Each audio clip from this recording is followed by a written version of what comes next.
All-Star starters were just announced over the course of these last couple of days, and I'm really, really excited to now get into some All-Star reserve picks with my guy Swipa here. This is going to be a fun All-Star game. Nikola Jokic named to his sixth straight All-Star appearance. He is now a fourth straight starter in the NBA All-Star game, and this just like it's always a fun honor to be able to get to, and just the fact that Denver's not been able to get another guy in there, like it shows how crazy it is to be an All-Star in the league right now. Yeah, and I think it speaks very highly of Joker that he was number one in player votes and number one in media vote. Yeah. And I think it was similar last year. I think he was number one in at least player votes last year. So I actually looked at the fan voting and like some of those tallies. Jokic was 500K behind LeBron this year. Yeah, which is not that much. Right. Like he actually did pretty well within the fan vote. And so I think that very, very soon we're going to see him become the captain of the West pretty consistently here. And just as LeBron kind of fades out a little bit, like it's not going to be for that soon, but like when he goes to Philly next year, it's going to be crazy. It's going to be so fun. Yeah, I think it's incredible that Joker. I honestly wanted the draft to happen again. I would love to see him get picked last again, or second to last. I don't want that. Like to me, it was just so disrespectful, and like it was just so unnecessarily disrespectful. But it fueled the run. I know it did. I know it did. Yeah. That's the fun part about it. He was literally sitting by himself, just like chilling, like, and then has to go see LeBron in the Western Conference Finals. You didn't pick me then. Take this 25, 15, and 12, sir, in a sweep. Yeah. Put it right in his eye. It was awesome. So no, we love that. We're going to use that as lore for sure for Nuggets fans all around. What's going to be the picture this year is the eye patch that Dante DiVincenzo gets him. That's going to be the mark of the second championship run. That's just another scar at this point. It's like he's going to get an eye patch. He's going to get all the scars that he wears on his arms. It's crazy, but either way, like All-Star has been inducted to a Hall of Fame and he has like on the statues like just scars all over his arm. I hope they do that. That's a great touch. Like that's just like a really great touch. He was a gladiator of his era. that's true. From Serbia. From Sombor. The legacy music behind that is going to be great. Can we get James Horner to do that? God. John Williams. Do you want to do West or East first? Yeah, so we're doing the All-Star reserves, and let's start off with the Eastern Conference. Okay, so starters listed in were Tyrese Halliburton and Damian Lillard in the backcourt, Giannis, Embiid, and Tatum in the front court. Those were not surprising, but the Lillard one I think was obviously. Well, Damian Lillard has been very up and down this year. He's averaging 25, 4, and 6.8 on 60 true shooting, which is really good.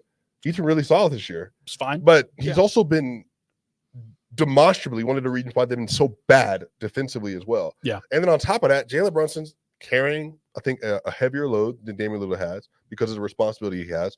He's been just as efficient almost as a scorer, been a really good playmaker, much better defender than he is, gives more effort on that end at the very least.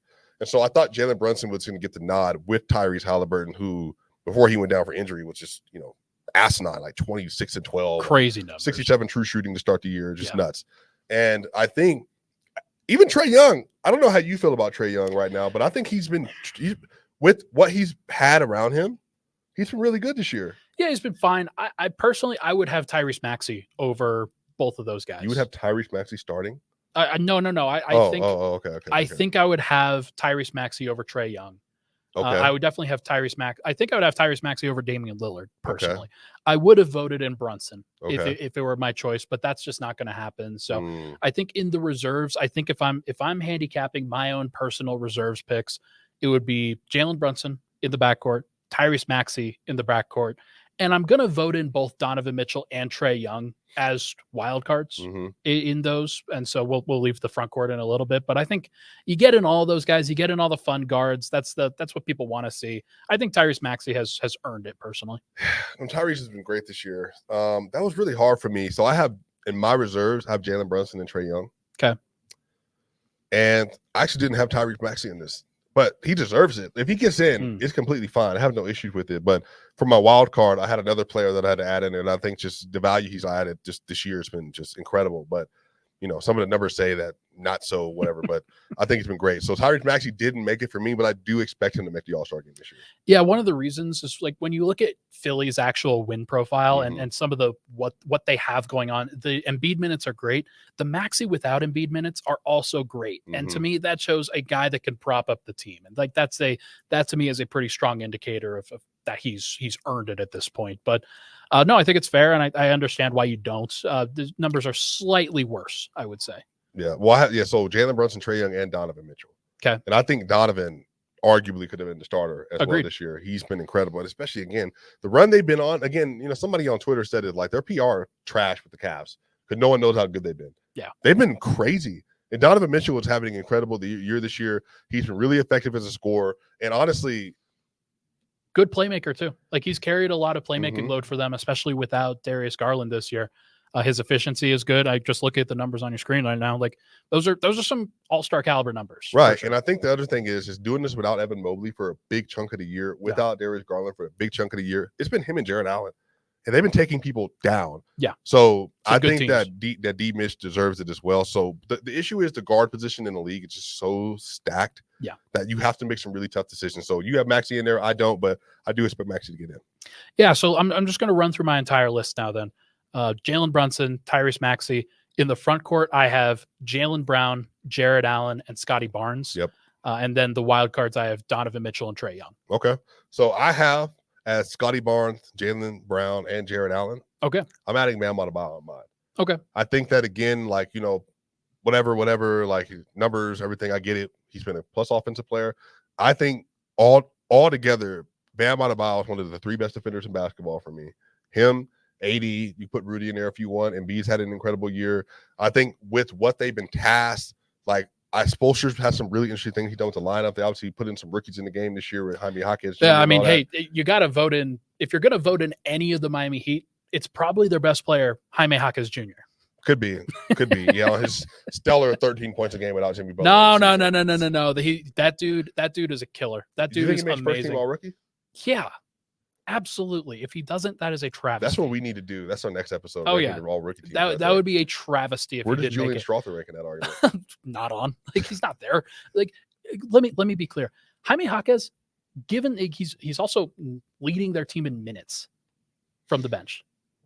It's crazy what he's been able to do. 39 games this year, 14 points, 5 rebounds, 4 rebounds, 3 assists a game, 35% from 3, 51% from the field, 83% from the line. 60 true shooting right there. That's incredible. Rookie. That's crazy. For a rookie. Yeah, that's pretty impressive. So, no, either way, like, I mean, it's hard for me to parse any credit to one guy on Miami for that reason, just the way that they kind of run their team. I think Bam is a fair choice. I think you could also argue Jimmy, but like he's had a really down year, so it's hard to really go that hard there. Any other notes on East guys, or do you want to move to the West? Yeah, I think Scotty Barnes has been really good. I think some fans were like wondering that they weren't going to have Scotty Barnes or something in the All-Star game, but he's been really good this year. He's crazy, man. Like now that they have sort of reshuffled their team around him. Emmanuel quickly, RJ Barrett, him, when Pirtle comes back. Bruce Brown, baby. Like, gotta love it. I think Scotty's crazy. And some of the shots that he makes, especially now, like he's just a much more confident player. He's a much more consistent player. Right. I think he's going to be great for a long, long time. Right. Let's move to the West. So West starters, you have LeBron James, #1 fan vote getter. You have Nikola Jokic, Kevin Durant, Shai Gilgeous-Alexander, 2nd straight year, I believe. And then you have Luka Doncic. So were you surprised by the way that Steph didn't make it? No. Okay. I'm just asking. No, and I think the only people that were upset about this were Warrior fans that just haven't watched Shai or Luka. They have been incredible this year. And then some of it was Warriors fans felt like LeBron James is getting a nod because why is he starting if Steph fits? I'm like, well, LeBron's been better than Steph. True. Also, the numbers say he's been an all-NBA player this year. True. So I don't even understand. And on top of it, he's the most popular player in the sport. Yeah. So all that put together is why he's starting. Steph Curry has had multiple moments. Again, be fair, he's a great player where he didn't show up in the fourth quarter. He led the NBA in points in the fourth quarter, but the Nuggets game, this last game versus the Kings, like he's had some moments where he hadn't looked great. He's had multiple games under 20 points over the last month as well. He just hasn't been as effective. Started the year off really crazy, and as he does, started going down in efficiency. Yeah, their team just isn't like as well built around him anymore to really take advantage of his skill set. Klay Thompson's really eroded, and Draymond Green obviously has been off the court for plenty of games there. So not really surprised that he didn't make it. Just has been a little bit out of sight a little bit for the NBA. Do you think Luka or Shai's been better this year? Shai. That's incredible, isn't it? It's like it is true. And he's gone from like, oh, this is a really great two-way player. That dude is dope. I would love to have him as my third option on my roster. that was a take that many people had like 2 years ago. Right. Like he's so good now. Well, remember Okay, this is people forget. OKC benched him 2 seasons ago because he was too good and they wanted to get more picks. Yeah. They got Chet Holmgren. Good start. And then he sat out. Everybody's like, oh, well, blah, blah, blah. And then now Chet, and then you got J-Dub. I mean, they're so stacked, and I think Shea is the perfect athlete to lead that franchise. He makes a lot of sense, and he provides a lot of swagger for them. He just he is the prototypical all-star, I think, but just somebody that young people, like especially Gen Z folks will get behind for sure. If you're not speaking for yourself. Dude, look at how I'm dressed right now. What are you talking about? No one told you to dress like that. I know. I just did it myself because I'm a freaking sociopath, but it is what it is. Yeah, West reserves. Steph's gonna make it as a guard. Like he's gonna it's fair. It's almost a legacy thing. But like I mean he has the numbers. I don't want to just say like he has the numbers, but like it is like you can't leave him off, just like you couldn't leave LeBron off. Yeah. So I got Steph Curry, Devin Booker, Anthony Edwards. Okay, so I have Steph, Anthony Edwards as my 2 guards, and then Booker's one of my reserves or one of my wild cards. Okay, and then in the front court, I got Rudy Gobert and I got Anthony Davis. Okay. Both of them. Okay. And then I'm also adding Paul George. And Kawhi Leonard. Okay. I was like, they're all in there. I was really scared for you. I just don't think you can separate. For the wrath that I was about to rain down for not having Kawhi. Kawhi was going to be in there. I just don't think you can separate Paul George value from the Clippers. Yeah, no, it's but it's tough. It's tough. It's obviously tough. Yeah, I mean, and the way that like James Harden has come in and really shifted around some of the things on their team, I nearly put in James Harden ahead of Paul George. So like it's been really good. I have Curry, Anthony Edwards, Kawhi, AD, Domantas Sabonis, Devin Booker, and Paul George. What's the Domantas Rudy thing for you? I think just maybe it's tough, like approximating offensive value over defensive value. Yeah, there's something to that. I also think that like Rudy's job as their defensive anchor is a little bit simpler, I think, than it is for Sabonis. I think that Sabonis is running the hub that he does. Like he has to do so much for them, and I think they've simplified the job for Rudy. And he's really, really great at it. Don't get me wrong, but like I just value what Sabonis does for their team more than I do what Rudy Gobert is doing. Well, I mean, I see the argument. I just think Rudy's to clear DPOY right now. That's fair. He's going to win his 4th. But like Ben Wallace is a guy that like I think about a lot, where he never really made any All-Star teams, but he was a 4-time Defensive Player of the Year. Like you don't have to be a All-Star in that conversation. And Rudy he is a clear value. He was very close to being on this list for me. It's just that you kind of need to have some offensive game in a game like this, in my opinion. All right. Yeah. So Steph Curry, Devin Booker, Edwards, Paul George, Kawhi, Davis, Gobert off the bench for me. How close is Jamal Murray to this conversation for you, just from a Nuggets perspective? No, not close. But it has nothing to do with Jamal. I almost don't want him to make it.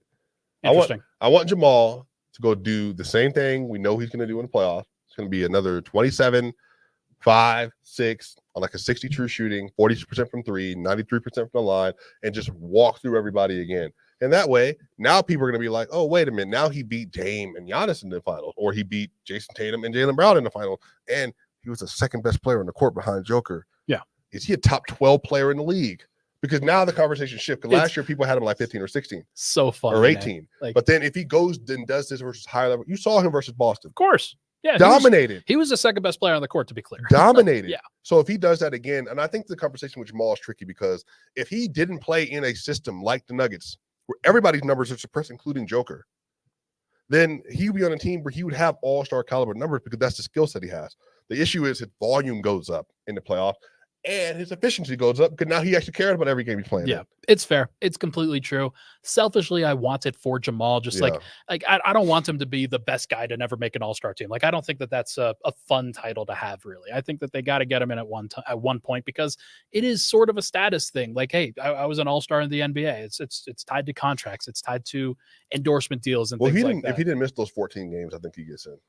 Interesting. Like, you think his numbers would be even better by now? If he would have more consistency. Yeah. Numbers wouldn't be suppressed. Remember, he left Chicago. He had 2 points. Yeah, like so even that game tanked. Yeah, so I firmly agree. Like it's tough. That's a tough place for the Nuggets would also have a better record if he played. Yeah, they certainly do. But yeah, will be interesting to see how this conversation evolves. Any other guys that you think we missed out on in this All-Star conversation? Think Julius Randle could have made it? That bowling ball? Nah. Well, here's the thing. His numbers are good. His efficiency is bad, but again, he's one of the reasons they're playing so well right now. You know, he's just he's an enigma. He's just a player I don't enjoy watching, but he's also still a very good player in the NBA. Give me OG Anunoby over Julius Randle. I mean, for a championship run, absolutely. Yeah. I'll take Aaron Gordon over Julius Randle. Yeah. Not even, wouldn't be a conversation. So what are we having this conversation for? Like, right. Well, I mean, he's still a valuable player. Yeah, I agree. But like, you could say a thing for like Pascal Siakam or I don't know, Kristaps Porzingis. Well, let me ask you this: do you think that the Pelicans deserve someone? No. That's tough. No. That's tough. Zion's good. Brandon Ingram's been fine. Every time I watch them, I'm like, you know what? Brandon Ingram needs to take fewer shots. He needs to give the ball to Zion more. And Zion is just not consistent enough. Yeah. Okay. Well, makes sense. Everybody, tell us what you think of the comments. Who do you agree with? Who do you disagree with on each of our ballots? Should be very interesting to see. We'll see if our picks were right on the next couple of weeks. Should be very fun. We're out.